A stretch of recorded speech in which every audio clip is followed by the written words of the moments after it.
Welcome to Authentic Living with Roxanne, a place where we have conscious conversations about things that really matter in our lives. And now here's your host, Roxanne Derhodge.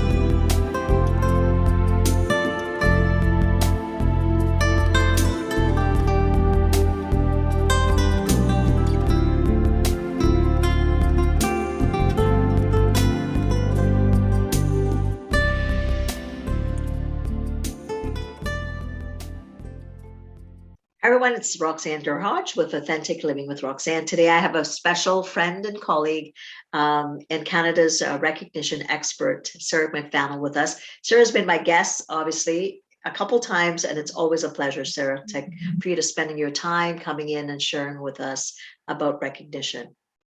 Thank you. Well, any opportunity to talk about authentic leadership and how recognition is a key connection to that, I'm game. So thank you for having me on again. Now, I know that you've done a lot of work with leaders, and obviously recognition is what your focus is. Let's talk a little bit about the connection between kind of authenticity and in leadership or in leadership teams, and how that translates down into kind of recognition and the strategies that companies kind of might utilize. So tell me kind of what you see out there, and so that the listeners can understand what's happening out there pulse-wise in organizations. Well, interestingly, pulse-wise, as I've been working on revising my first book, Forever Recognize Others' Greatness, the second edition, we're going to have some really interesting data about how the gratitude effect in hospitals and other caring organizations has gone up. It's increased organizational engagement 8%, which for those of us who nerded out in the human resources and organizational culture world, that is an incredible increase. 1%, you would be dancing in the street. 8%, it's virtually unheard of. And part of it is because that organizations are authentically demonstrating appreciation. Now, the verdict's still out if this is sustained, if it's continuing. I'm sure we could ask folks in these organizations if they still would answer the same way. And of course, by the time they do the study, the survey again in a year or two, we'll see if that has maintained and withstood the test of time. When you drill down and you ask leaders in those organizations, what are you doing differently? What are you really focusing on? It's connecting with each individual as often as they can. They're checking in. How are you doing? They're checking up. Is there anything that you need from us? And especially in caring professions where they're overwhelmed and burdened in COVID, you think, who is the time for that? There's just an intuitive knowing, isn't there, Roxanne, that when people are struggling, that is when we need to put them first, and the task list has to come second. And that's what we're seeing right now. That's the latest trend about the increase of recognition and the relationship directly to how leaders are showing up right now. I just really hope it sustains this way.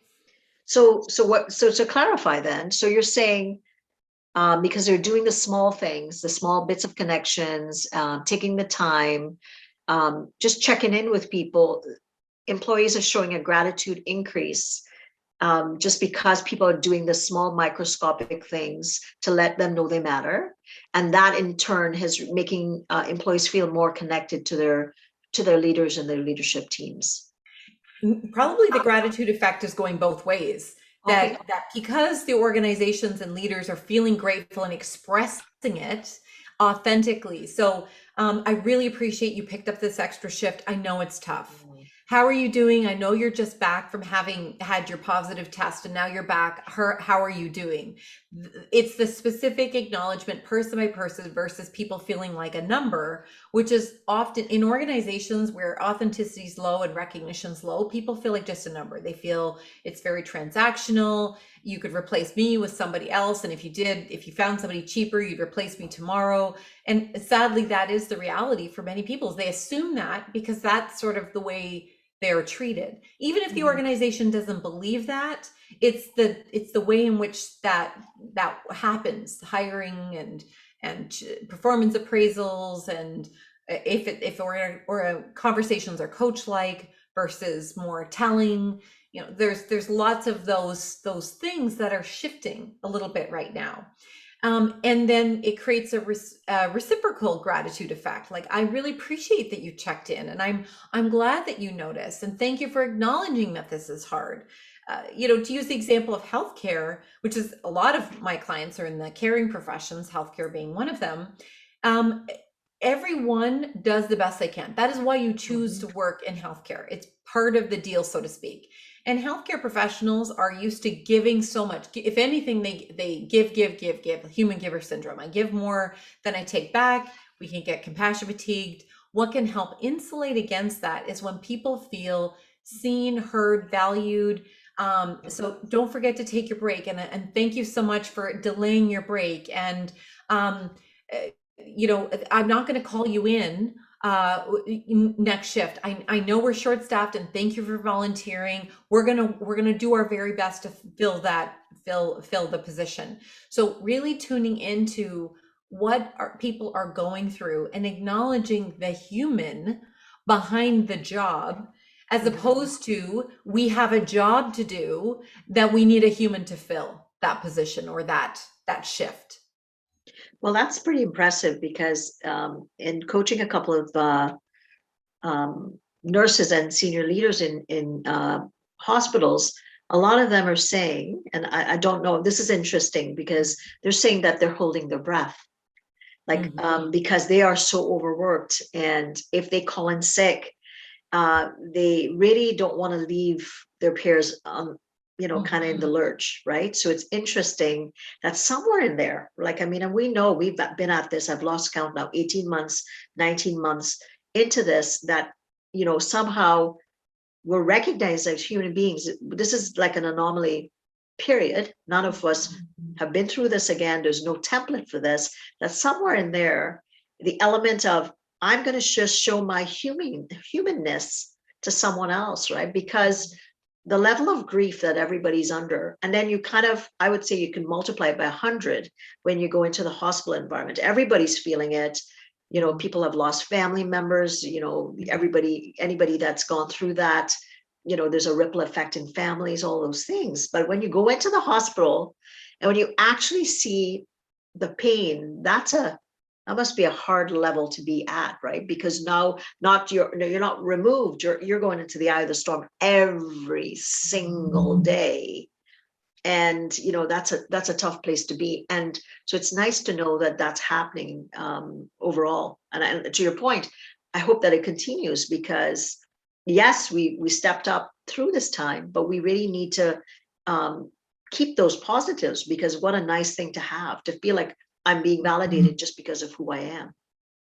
And it is possible by the time people listen to this recording that is not going to be people's lived experience, because the data, of course, is lagged.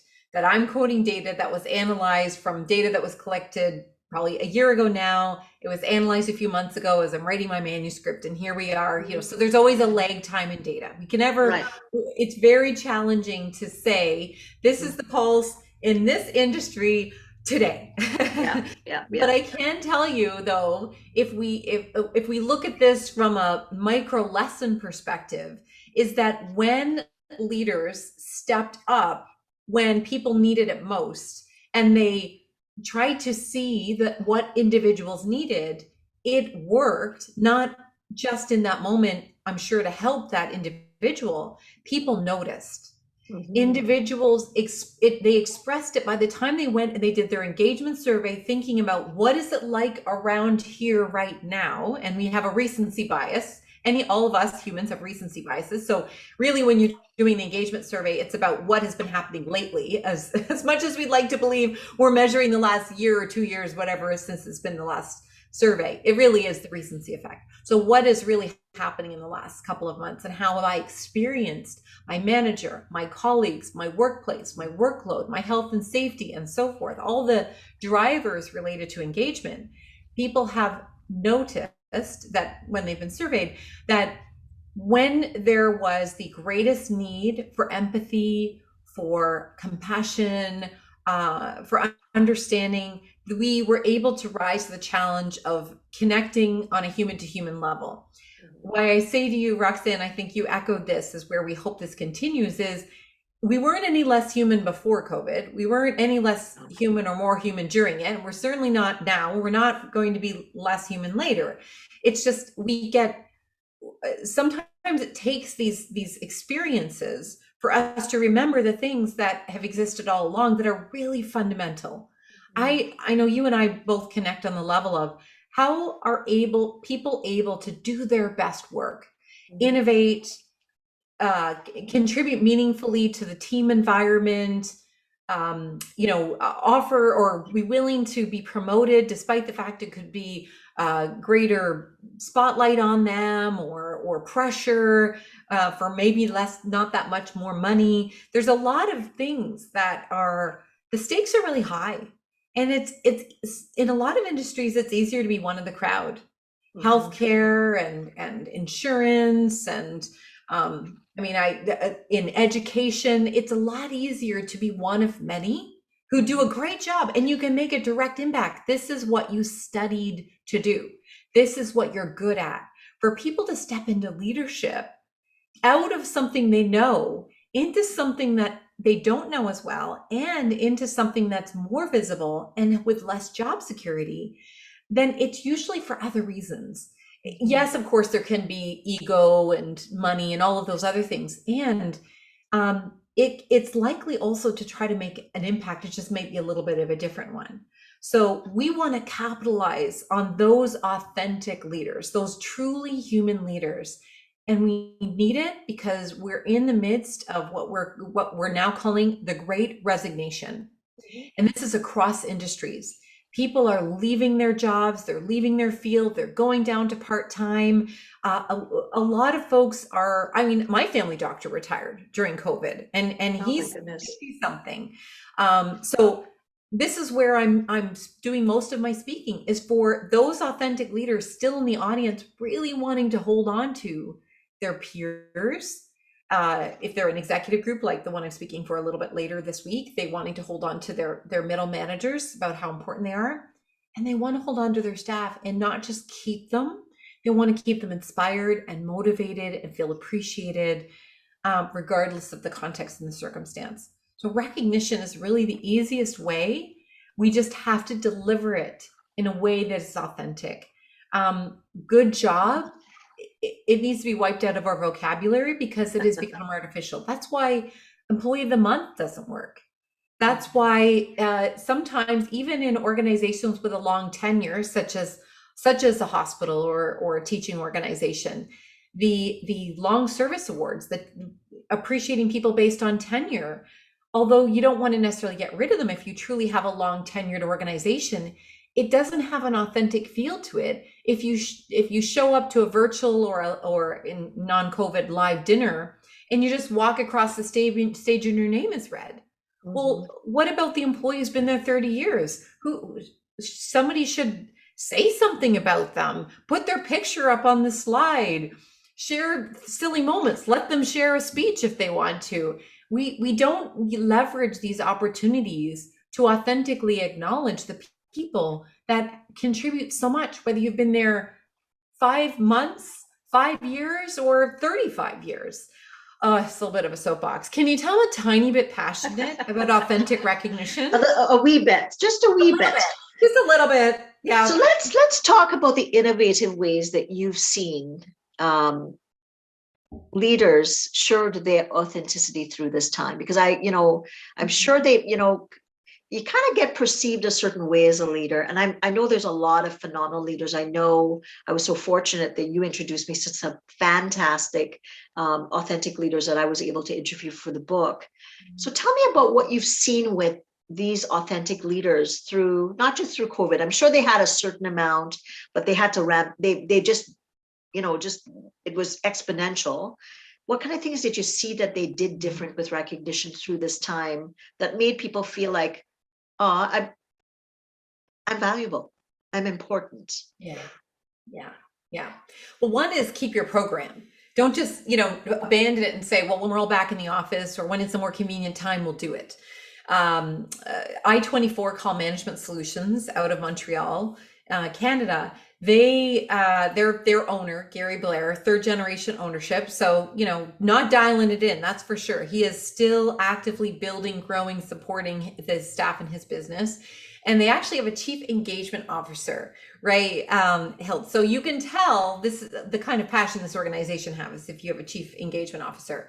What they have a really strong paper-based recognition program, or at least before COVID, when there were 100% bricks and mortar in the same building, that worked brilliantly. You write down a note, you post it on the board, you can hand it to your colleague, give it to their boss, who can read it to them. It all worked great.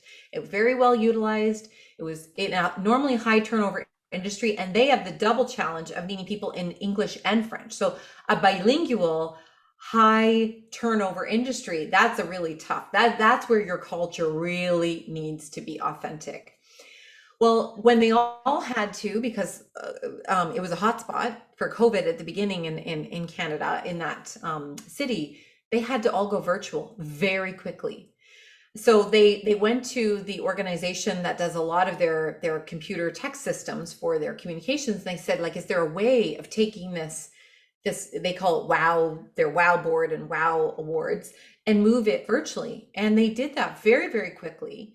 And so it didn't break the habit of peer-to-peer recognition, leader to staff, and staff to leader recognition. And they went one step further. Not only did they make sure it was virtual and didn't have a time lag, so that people still felt like, okay, wow. So it's almost freshens it up, right? Because now it's just somewhere else. It's in another medium. So that was an interesting, just phenomenon. Is it live that if I give feedback is you've done something phenomenal? Oh my God, Sarah just, did XYZ. I put it in because I'm working with you on a project. Does it go live immediately in a live stream, or does it go to the recognition officer that puts it on a board that kind of translates it out? Such a great question. Never have a bottleneck in your recognition system. It should not be vetted, approved, reviewed before people can experience it. Yes, trust and believe that people are not going to abuse it, that it's true and that's honest. Change it if you have a problem, but do not assume that it's going to be a problem. One of my pet peeves about recognition programs is when there are gatekeepers, when there are barriers, because there's all kinds of reasons that we could spend an entire podcast about the reasons, the things I've had to do to rebuild organizations' recognition programs to remove those barriers and bottlenecks. So yes, so that's a great question. For this organization, it's in their communication system. It's in their platform. So I could, if you acknowledge me and I was in that system and I was in that location of the system, I could see it in real time. Oh, wow. And it gets better. And there's more. They decided to turn those acknowledgements into YouTube videos. So both an English version and French, and they put it up on YouTube. Wow. And so now their staff every month, because they do a roundup at employee meetings, right? The all staff meetings.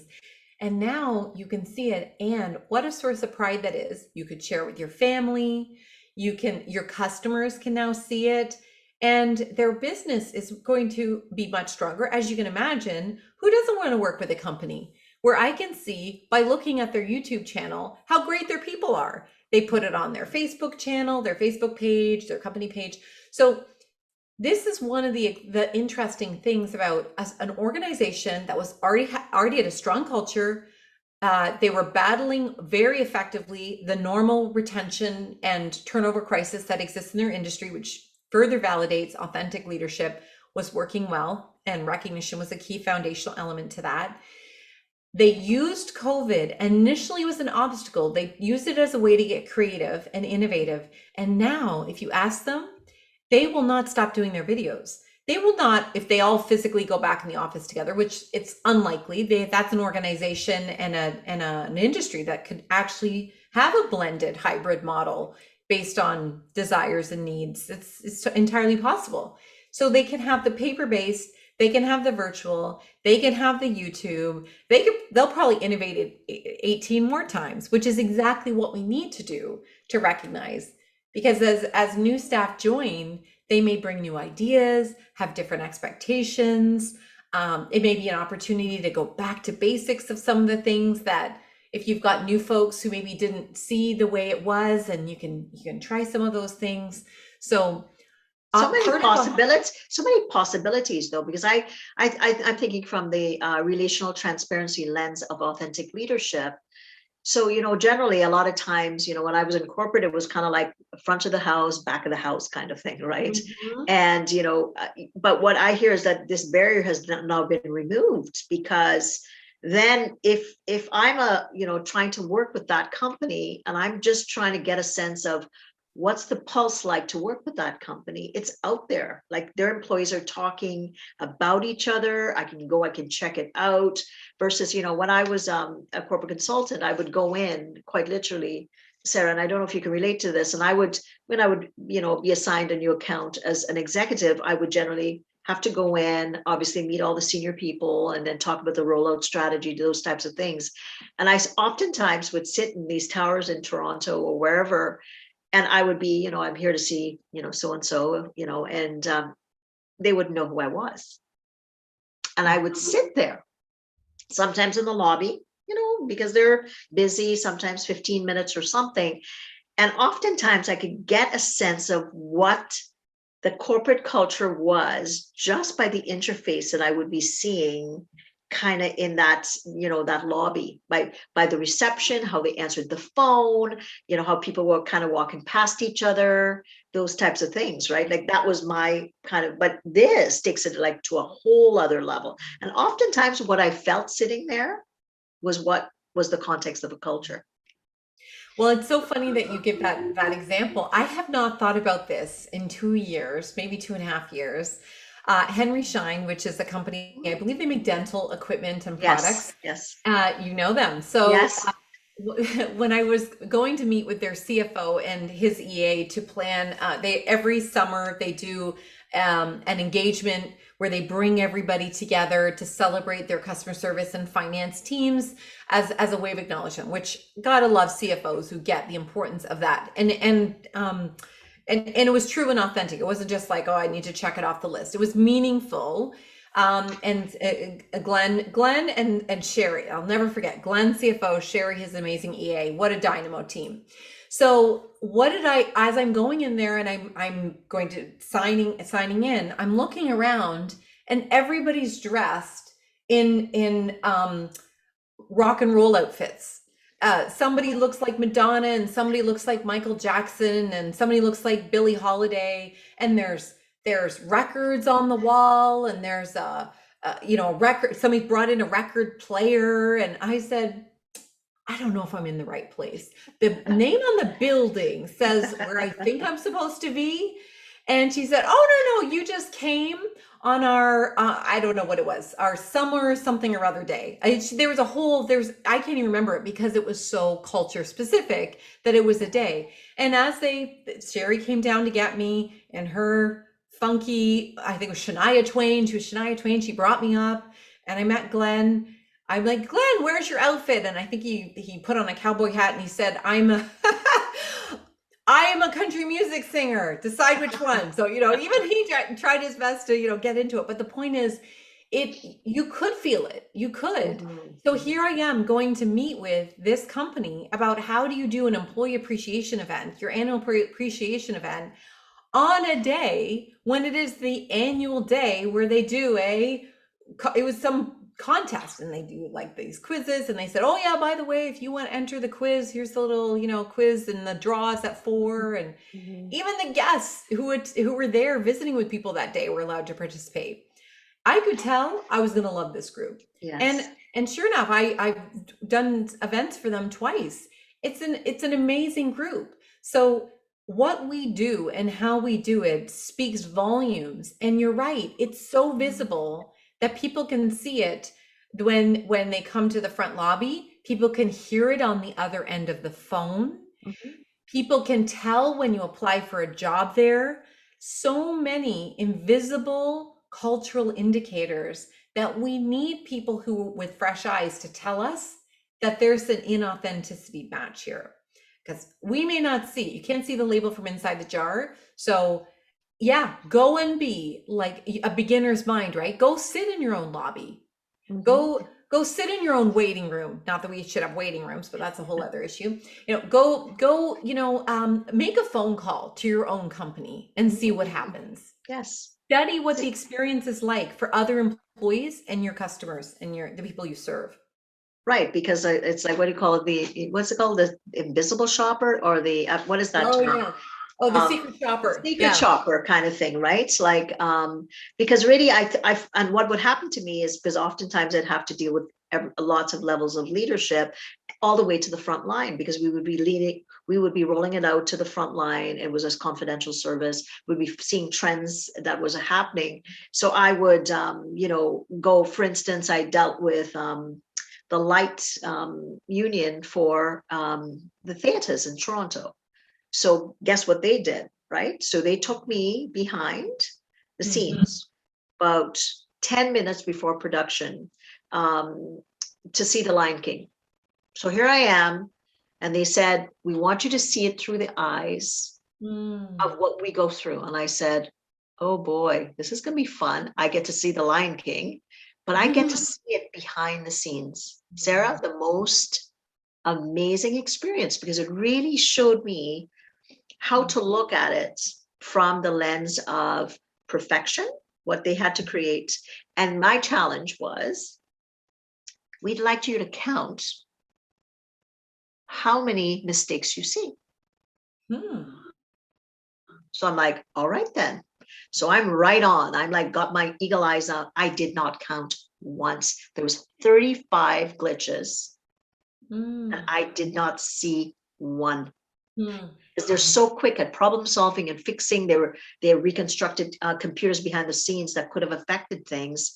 So again, from a psychological perspective, it allowed me to see potentially how the actors would have to, go on as normal, and then how, the managers would have to manage them, and all those things. But it's an aggregate that allowed you to see it, right? And what people are doing their jobs from at such a high level. But again, from, the psychological element, recognizing how could we support them, understanding the pressures of the industry, right? Which is, yeah. And the connection between authenticity and recognition is, how do you authentically acknowledge, wow, we overcame 35 issues, as opposed to what sometimes happens, which is, how did 35 things happen? We are professionals here. How is it possible? We had 35 mistakes. So it's the where you come at it by understanding and appreciating the pressures, the stress, that's kind of goes back to that 8% we were talking about. So rather than say, like, you're going to need to work harder, people know that already. Instead, it is, we appreciate that you're working harder. So one of the things I think that we can do as leaders to truly authentically see, to be behind the curtain like you. Yes, your job as a leader is to make sure there aren't quality issues and competency gaps and bullying, incivility, and all the things that are terrible, that you have a responsibility to make sure that you're rowing in the right direction. And that if that's not happening, in the rowing term, they call it catch a crab, where your oar shudders in the water, and it could really cause a problem if that happens. So you want to be able to catch it before it becomes a really big problem. And if you can't do that from up here, you cannot, and I'm visually showing, you can't do it from up on high in the ivory tower, as you say, looking down in clicky high-heeled shoes and pinstripe suits. If you really genuinely want to connect with the people who add the most value in the organization, and I'm sorry to say leaders, it's not the CEO. The CEO's job is very important. So CEOs, I love you. I have huge respect, not qualified to do your job. Huge respect for you. And who would the customer notice if you're gone tomorrow? And for one day, you're only gone for one day. The person who, if their phone's not being answered, or the care's not being delivered, or nobody gets their mail for an entire day, that's really visible. That can create a huge bottleneck in the whole reason for being. So we need to acknowledge, by putting ourselves in the shoes of those people, we call it visible leadership and lean continuous improvement. It's going to Gemba is what they, if you're actually in the let's say a Toyota, they would say, go to Gemba, which refers to a circle where you stand in the circle and you watch and you study. That's what you did. You went to Gemba. And when I was in a senior leadership role, I would hear on a Tuesday at senior team what was broken. And on Friday, I would spend it in scrubs or in runners or wherever the quote problem existed that we couldn't figure out how to solve in senior team. I'd go there and I'd try to study it. And, not only would I come back with greater information, and frankly, sometimes my clients, my peers would respect that, and other times it'd create waves, as you can probably imagine. And I'm not criticizing them. They have their way of leading. I honestly didn't know how I would ever contribute at senior team if I didn't go and study what was going on with the people who could understand it. Here's what mattered most to me, though. The people who were experiencing the pain of that issue not yet being solved, or that we did not have a good, viable solution to, they needed to feel that somebody was listening, that somebody was paying attention. Because even if it was such a colossal challenge that it was even outside of the realm of anybody on senior team being able to fix, such as in Ontario, well, every hospital, you have a backlog of beds, of people in beds in emergency. We can't create more beds. We can't pull funding out of the air. There's lots of things that we could probably do to iterate, and that's good organizations do that, good hospitals do that. And it's virtually impossible to have enough money and funding to do everything you possibly would ever want to do for a patient. So what we can do is we can make sure that the people providing the care, the one experiencing the strain of an overrun emergency department, of the families worried about the care, about hearing infection controls concerns, that you have patients who should be isolated, but you do not have another isolation room. The worst thing that we can do for those people is let them suffer on their own and not go down there and say thank you, or ask a question, or roll up our sleeves and do something about it. Undercover Boss is not just a reality TV show. It needs to be how we authentically appreciate and acknowledge people. Because if there's nothing you can do in that moment to fix it, you can study it and you can be with the people who are the ones struggling the most with that issue. And it can be on the customer side too. Go and spend time with your customers. It doesn't have to be the people providing it. It could also be on the other side. This was such a great interview that we decided to turn it into a 2-part series. Be sure to tune in next week for part 2, so you don't miss out on the amazing content. Thanks for tuning in to Authentic Living with Roxanne, creating the space for positive, healthy change. Roxanne is a keynote speaker, psychotherapist, and coach. To work with Roxanne, visit roxannederhage.com/blueprint. We'll see you next time on Authentic Living with Roxanne.